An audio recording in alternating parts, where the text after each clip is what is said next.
Kemudian memahami urusan agama ini ada dua. Jadi ada yang berupa berita, informasi. Jadi ada ayat-ayat, ada hadis-hadis Rasul SAW yang isinya itu berita. Berita tentang umat-umat sebelumnya. Atau berita tentang kejadian-kejadian masa yang akan datang. Kalau itu berita, apa tugas kita? Tugas kita adalah mempercayainya.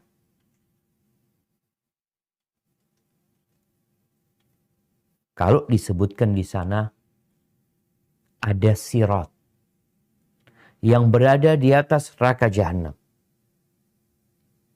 Sikap kita, oh kita percaya.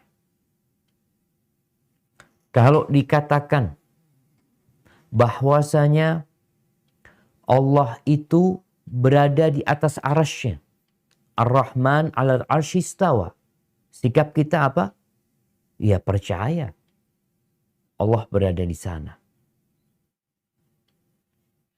Ini kalau isinya berita. Kalau ternyata isinya adalah perintah atau larangan, maka tugas kita adalah menjalankan perintah tersebut, menjauhi larangannya. Kalau itu bicara tentang sesuatu yang halal, kita meyakini kehalalannya. Kalau itu sesuatu yang haram, maka engkau yakini keharamannya dan engkau tinggalkan. Ini sikap seorang muslim dalam beragama menghadapi tadi ada teks-teks agama ya, ada ayat-ayat Al-Qur'anul Karim atau sabda-sabda Rasulullah sallallahu alaihi wasallam. Tadi kita contohkan kalau itu berita seperti kiamat, wasa'atu atiyatun la raiba fi. Kiamat itu pasti terjadi loh. Pasti dia datang. Akan ada hari kebangkitan, dibangkitkan manusia kemudian dihisab. Karena ada orang-orang yang tidak percaya dengan adanya hari kiamat. Muslim meragukan adanya hari kiamat. Apakah memang ada hari pembalasan nanti? Emangnya ada yang pernah ke sana? Kadang-kala ada ungkapan-ungkapan yang mengisyaratkan orang yang berbicara ini ragu. Atau memang gak percaya. Muslim harus yakin. Orang-orang musyrikin mengatakan bahwasanya yang mematikan kita itu masa. Wa ma yuhlikuna illa dahr. Yang mematikan kita itu umur gitu loh. Gak ada malaikat pencabut nyawa. Gak ada hari kebangkitan. Sedangkan kita seorang muslim harus yakin. Allah berfirman, wa ma rabbuka bidhallamin lil abid. Contohnya. Di surat Fussilat. Rabbmu itu tidak menzalimin hamba. Maka kita harus mempercayai bahwa tidak ada kezaliman yang Allah lakukan kepada hamba. Kalau engkau sakit, berarti kita pantas dapat sakit. Karena sebagian orang, dia membandingkan dirinya dengan orang lain. Kenapa fulan kok dikasih anak kok nggak dikasih anak? Kenapa fulan kok kaya, anak nggak kaya? Maka ini berkaitan dengan ilmu. Kau harus yakin bahwa Allah tidak menzalimin hamba.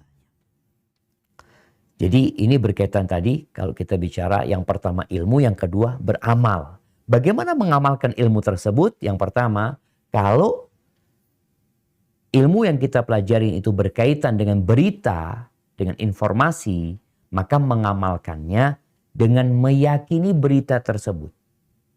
Apakah isi berita tersebut berkaitan dengan hal-hal yang masa lalu atau yang akan datang atau tentang hal yang gaib tentang Allah Azza wa Jalla, maka mengamalkannya adalah dengan meyakininya. Adapun kalau isi ilmu itu berkaitan dengan perintah atau larangan, maka tugas kita melaksanakan perintah tersebut dan menjauhi larangannya. Berkaitan dengan sesuatu yang halal, ya kita meyakini kehalalannya. Ini bicara beramal. Karena ada orang yang ilmunya itu hanya sekedar wawasan. Tidak ada pengalaman atau pengamalan. Setelah engkau punya ilmu, setelah engkau belajar, engkau harus mengamalkannya. Kalau sekedar tahu, oh yang penting ana tahu. Maka disebutkan, kam min talin lil Qur'an wal Qur'anu yal'anu. Berapa banyak orang yang baca Quran, dia bisa baca Quran dan Quran itu melaknat pembacanya. Tatkala dia sampai ayat-ayat yang berkaitan dengan perintah Allah, ternyata dia tidak mengamalkannya. Ketika sampai pada ayat-ayat larangan Allah Azza wa Jalla, ternyata dia mengabaikan dan melanggarnya. Terus apa manfaatnya ilmu itu? Ketika tahu, umpamanya ada tanda di situ, dilarang parkir. Tahu dia ini dilarang parkir, tandanya itu. Terus dia parkir di sana. Orang ini pantaskah mendapat hukuman atau tidak? Pantas. Karena dia tahu tapi dia nggak ngamalin. Ilmunya dia itu nggak berguna buat dia. Maka ingat, yang pertama ilmu tadi tentang Allah Azza wa Jal, tentang agama ini, dan tentang Nabi kita Muhammad SAW dengan dalil, bukan sekedar ikut-ikutan. Yang kedua, mengamalkan ilmu tersebut. Kalau ilmu itu berkaitan dengan berita, maka kita harus mempercayainya.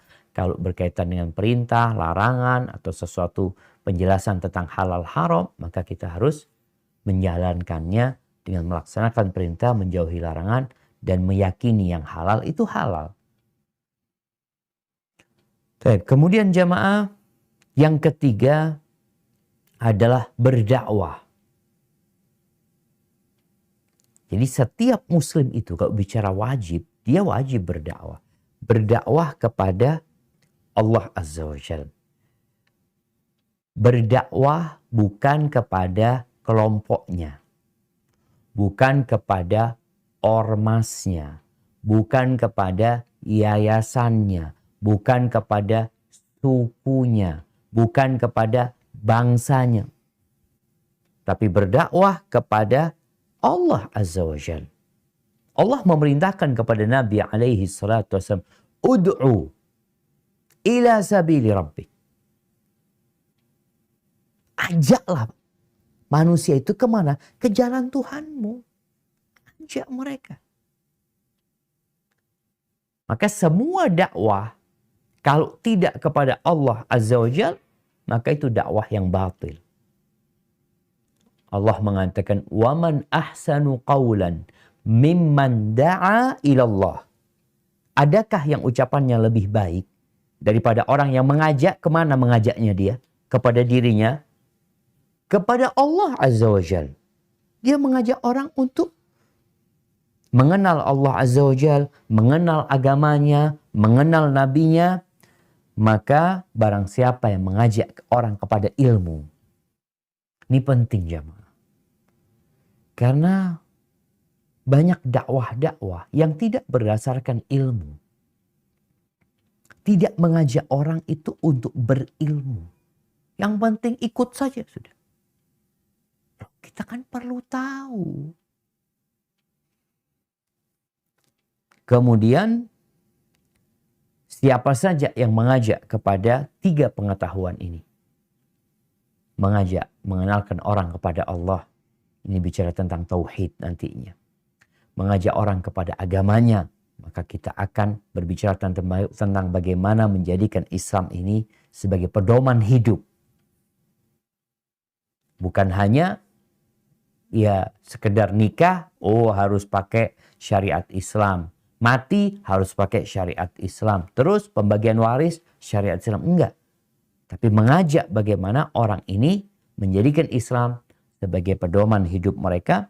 Yang ketiga, mengajak kepada Nabi Muhammad SAW atau agar orang memahami, berilmu tentang Nabi kita Muhammad alaihissalam. Siapa sih Nabi kita ini? Siapa?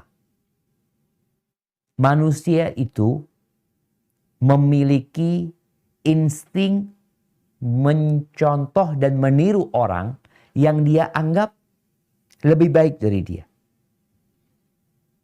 Kenapa kalau kita lihat public figure itu banyak pengikutnya?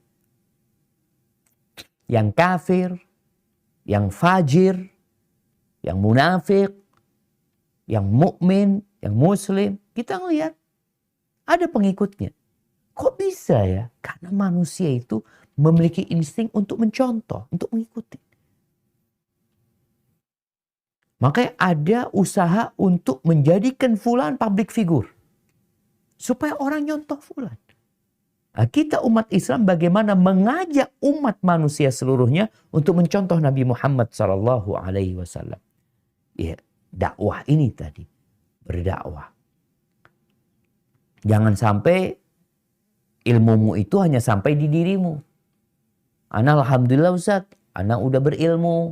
Yang baru hijrah, ana udah belajar. Alhamdulillah ana udah sholat.